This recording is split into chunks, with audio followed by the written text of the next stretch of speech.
Hello and welcome back to our YouTube channel Bodhisattva PCS. Friends, आजकल मेरे WhatsApp number पे बहुत सारे स्टूडेंट्स की एक ही क्वेरी आ रही है कि जो लिमिटेड टाइम है उसमें हम मल्टीपल रिवीजन किस प्रकार से करें, इतने ब्रॉड सिलेबस को किस तरीके से हम पढ़ें कि हमें ज़्यादा समय तक याद रहे और एग्ज़ाम में अच्छा परफॉर्मेंस करें। तो एक साइंटिफिक तरीका है, एक बहुत बड़े लेखक हैं जिन्होंने अप्रॉक्स जिनका नाम है कैल न्यूपोर्ट। ठीक है, कैल न्यूपोर्ट ये जॉर्ज टाउन यूनिवर्सिटी के कंप्यूटर साइंस डिपार्टमेंट के एसोसिएट्स प्रोफेसर हैं। इन्होंने लाइफ चेंजिंग वे पे जो है लगभग 6 बुक्स लिखी हैं, जिसमें से एक है how to become state students. जो टॉपर स्टूडेंट्स हैं उस यूनिवर्सिटी के या अन्य यूनिवर्सिटी से, उनसे मिलके उनका इंटरव्यू कंडक्ट करके उनकी साइकोलॉजी को समझ के, उनके पढ़ने का तरीका समझ के इन्होंने इस बुक को एक्युमुलेट किया है, how to become a state student. Author का क्या नाम है? Cal Newport. तो इसमें इन्होंने बहुत सारे तरीकों के बारे में चर्चा करी है, जिसमें से जो आप लोगों के द्वारा पूछा जा रहा है कि रिवीजन किस प्रकार से करें। तो देखिए, इन्होंने रिवीजन का 2 तरीका बताया है, एक्टिव और पैसिव। इन्होंने बताया है कि देखिए, मैक्सिमम स्टूडेंट्स जो होते हैं एवरेज स्टूडेंट्स होते हैं। एवरेज स्टूडेंट्स कहने का मतलब कि जो हार्ड लेबर भी करते हैं बट उनका परफॉर्मेंस जो है एग्जाम में या रिजल्ट जो है एवरेज आता है, उनका तरीका होता है पैसिव। ठीक है, समझ लेते हैं कि पैसिव रिवीजन क्या है। ठीक है, और जो स्टूडेंट टॉपर होते हैं, जो कम पढ़ के भी अधिक मार्क्स गेन करते हैं, उनका तरीका होता है एक्टिव। तो हम इस एक्टिव और पैसिव रिवीजन को समझना हमारे लिए बहुत ही ज़रूरी है। देखिए फ्रेंड्स, आपने देखा होगा कि एक स्टूडेंट है वो 8 घंटे पढ़ता है डेली के हिसाब से। ठीक है, और एक बी स्टूडेंट है वो 3 घंटा पढ़ता है डेली। लेकिन जब एग्ज़ाम होता है, एग्ज़ाम कंडक्ट कराया जाता है या कोई चीज़ पूछा जाता है, तो बी ज़्यादा प्रॉम्प्ट आंसर दे पाता है, जबकि ए कम अंक भी लाता है एग्ज़ाम में और प्रॉम्प्ट आंसर भी नहीं दे पाता है, मतलब तुरंत आंसर भी नहीं दे पाता है। तो इन दोनों के तरीका में रिवीजन का तरीका शामिल है। दोनों मेहनत ठीक करते हैं, ये अपने अनुसार से अच्छा मेहनत करता है, ये अपने अनुसार से अच्छा मेहनत करता है, जबकि ए जो है ज़्यादा मेहनत करता है लेकिन इसका एवरेज परफॉर्मेंस होता है। तो आखिर क्यों होता है, चलिए हम समझते हैं इसकी साइकोलॉजी को और इसके पीछे छिपे विज्ञान को। देखिए, मान लीजिए कि एक टॉपिक है जीडीपी, ग्रॉस डोमेस्टिक प्रोडक्ट। आप इससे वाकिफ होंगे, इसका फुल फॉर्म होता है ग्रॉस डोमेस्टिक प्रोडक्ट। तो ये एज यू नो कि ये इकोनॉमी का पार्ट है। तो आज जब आप इकोनॉमिक्स पढ़ रहे हो तो उसमें ग्रॉस डोमेस्टिक प्रोडक्ट आ रहा है। तो ग्रॉस डोमेस्टिक प्रोडक्ट्स के बारे में आप पहले क्या पढ़ोगे कि परिभाषा क्या होता है, इसे डिफाइन क्या होता है। जैसे आपने पढ़ लिया कि GDP is the monetary value of all finish goods and services made with in a country during a specific period. अर्थात जीडीपी जो है प्रत्येक अंततः वस्तु और सेवा का बाजार मूल्य है, जो किसी एक कंट्री में किसी खास समय में उत्पादित किया जाता है। ये पढ़ लिया। फिर जीडीपी किस तरीके से मापा जाता है। ठीक है, जीडीपी कैसे कैलकुलेट किया जाता है? 3 तरीकों से किया जाता है, एक्सपेंडिचर मेथड के द्वारा, प्रोडक्शन मेथड के द्वारा, इनकम मेथड के द्वारा। ठीक है, और जीडीपी के क्या गुण और दोष हैं, ये सब आपने पढ़ लिया। तो जैसे देखिए, मैं एक नॉर्मल तरीके से, नॉर्मल जैसे कोई भी स्टूडेंट, चाहे वो एक्टिव रिवीजन कर रहा है, वो पैसिव रिवीजन कर रहा है, पहले तो ऐसे ही करेगा ना स्टडी। तो स्टडी कर लिया, ठीक है, एक बार 2 बार, जितना टाइम आपको जब तक समझ में नहीं आ रहा है आपने स्टडी कर लिया। एक्टिव और पैसिव अर्थात स्टूडेंट ए और स्टूडेंट बी दोनों ऐसे ही पढ़ रहे हैं शुरुआत में। ठीक है, अब बात आ रही है रिवीजन की, रिकॉल करने की। मान लीजिए 3 दिन बाद रिवीजन करना है इसे, इन दोनों स्टूडेंट को। तो ए क्या करेगा, ये जो है इस बुकलेट को, जैसे ये हमारा नोट्स हो गया ना, मान लीजिए ये हमारा नोट्स हो गया या बुकलेट है, कुछ भी है मान लीजिए, तो इसको ये बंद कर देगा और वो सीधे क्या कंसीडर करेगा अपने माइंड में कि I have to recall GDP. GDP क्या होता है? तो जीडीपी आंख बंद कर लिया या खुले आंख से भी, जैसे भी तरीका हो उसका। तो जीडीपी क्या होता है, तो उसका डिफिनीशन पड़ेगा कि जीडीपी क्या है। GDP is the monetary value of all finish goods and services made with in a country during a specific period. Exact definition right, मुझे रिकॉल हो गया, याद है। अब जीडीपी कितने तरीके से मापा जा सकता है? 3 तरीकों से मापा जा सकता है। मैं लाइन कर रहा हूँ ताकि आपको इंगेज कर सकूं, लेकिन ये ए के दिमाग में चल रहा है, ए एक्टिव रिवीजन कर रहा है, बुक उसका बंद है, कॉपी उसकी बंद है, बुकलेट लैपटॉप सब उसका बंद है, बस उसके दिमाग में चल रहा है कि using expenditure method, production method, income method के द्वारा। ठीक है, और इसके लिमिटेशंस हो, एग्जैक्ट राइट, याद है।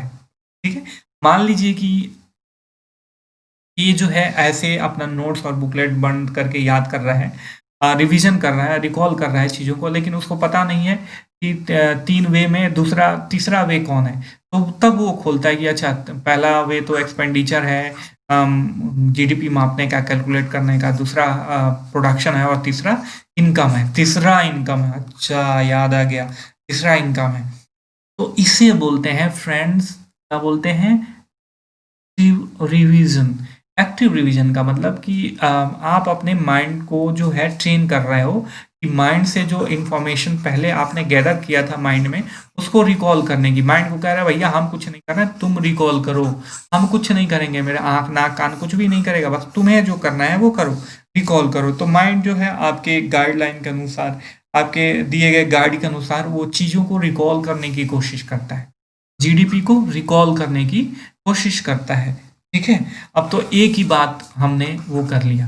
ठीक है, जब ये रिकॉल कर रहा है तो माइंड क्या होता है, ट्रेन होता है आपके अनुसार चलने का। आप जैसे कमांड दोगे कि हाँ जीडीपी क्या है, तो तुरंत बताएगा monetary value of all goods and service between a country during a specific period. उसके हाथ में कोई भी साधन नहीं है देखने का।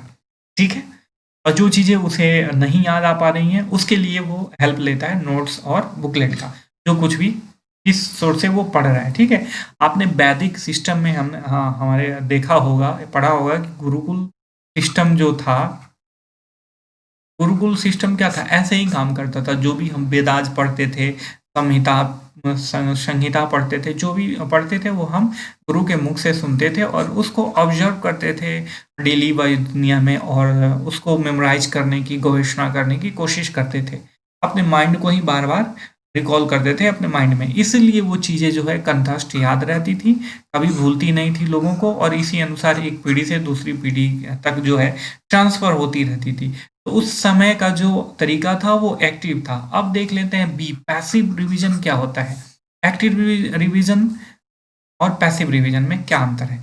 अब मान लीजिए पैसिव रिवीजन वाला स्टूडेंट बी बैठ रहा है पढ़ने, तो फिर से बुक खोल लेगा, अब कहेगा कि अच्छा जीडीपी पढ़ना है, वो कुछ नहीं सोचेगा, अच्छा ये टॉपिक है जीडीपी, तो जीडीपी का डिफिनीशन क्या है ये देख लिया, अंडरलाइन की हुई जो पहले की चीज़ें हैं उसी चीज़ को देख लिया, या हाईलाइटेड की हुई चीज़ को देख लिया उसमें।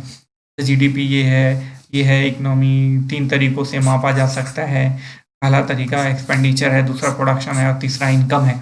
इस तरीके से वो रिवाइज करेगा। देखिए मेहनत ये भी कर रहा है, लेकिन ये अपने दिमाग को जो है ट्रेन नहीं कर पा रहा है कि आप रिकॉल करो। अब बार बार दिमाग को एक ही इंफॉर्मेशन दे रहा है, दिमाग को तो ये टेस्ट ही नहीं कर पा रहा है कि हाँ दिमाग को याद है या नहीं है। ठीक है, और कोई पूछता है तो वो उस समय उस दिमाग जो है रिकॉल नहीं कर पाता है, क्योंकि बी स्टूडेंट जो है अपने दिमाग को रिकॉल रिकॉल करने की प्रैक्टिस नहीं करवाई है, लेकिन ए स्टूडेंट जो है वहीं अपने दिमाग को रिकॉल करने की प्रैक्टिस कराई है। तो आपको रिवीजन करना है एक्टिव रिवीजन, ना कि पैसिव रिवीजन। ठीक है, अब देख लेते हैं दूसरा, इन्होंने टॉपिक बताया है manage your day in a 5 minute daily.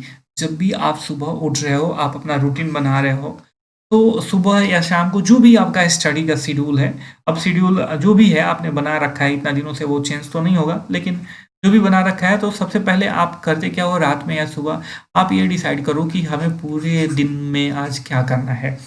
तो एक टू डू लिस्ट बनाओ कि हमें पॉलिटी पढ़नी है, पॉलिटी का ये चैप्टर प्रेसिडेंट पढ़ना है, इकोनॉमिक पढ़ना है, इकोनॉमी का जीडीपी पढ़ना है, बिहार स्पेशल पढ़ना है, बिहार स्पेशल की इकोनॉमी पढ़नी है। ये सारी चीज़ें आज मुझे करनी है। इससे क्या होगा, आपका पूरा दिन का समय जो है आपके साथ इंगेज्ड रहेगा, आप ऑर्गेनाइज तरीके से जियोगे, और मैक्सिमम जो दिन है उसका मैक्सिमम समय आप यूटिलाइज कर पाओगे। तो आपका जो है सिलेबस तैयार, मतलब क्या पढ़ना है, ये चीज़ रूटीन बनी होनी चाहिए। ठीक है, बी ऑर्गेनाइज में इन्होंने बताया कि देखिए आपका स्टडी, मान लीजिए आपको सेपरेट स्टडी रूम नहीं मिल पा रहा है, तो घर का कोई ऐसा कॉर्नर होगा, उसको आप स्टडी कॉर्नर बना लो, वहाँ पे सेपरेट पढ़ो। आपके नोट्स ऑर्गेनाइज होने चाहिए, आपके बुक्स ऑर्गेनाइज होने चाहिए। तो क्या होगा, एक साइकोलॉजिकल इन्वायरमेंट क्रिएट होता है व्यक्ति को। जैसे आप लाइब्रेरी में जाते हो तो डायरेक्ट आपको पढ़ने का मन करता है, कॉलेज में जाते हो तो पढ़ने का मन करता है, क्यों? क्योंकि वहाँ पे इन्वायरमेंट क्रिएट किया जाता है। ठीक है, उसी तरीके का इन्वायरमेंट आप अपने घर के किसी कॉर्नर में, या आपके पास साधन अवेलेबल हो, एक्स्ट्रा आपको रूम मिल जाए, तो आप उस रूम को स्टडी रूम बनाओ। ठीक है? तो इस तरीके से इन्होंने कहा है कि आप ऑर्गेनाइज्ड रहो। दूसरा, आइडियल स्टडी सेशन जो है, उन्होंने बताया कि 50 मिनट्स के ही होते हैं, जो भी आइडियल स्टडी सेशन होते हैं। क्योंकि देखिए, जब भी आप एक्टिव स्टडी करोगे ना, जब भी आप एक्टिव स्टडी करोगे, तो आप 50 मिनट से ज़्यादा नहीं पढ़ पाओगे। आप 50 मिनट से कम समय में ही, हो सकता है आधे घंटे में ही आपका माइंड एग्जॉस्ट कर हो जाए।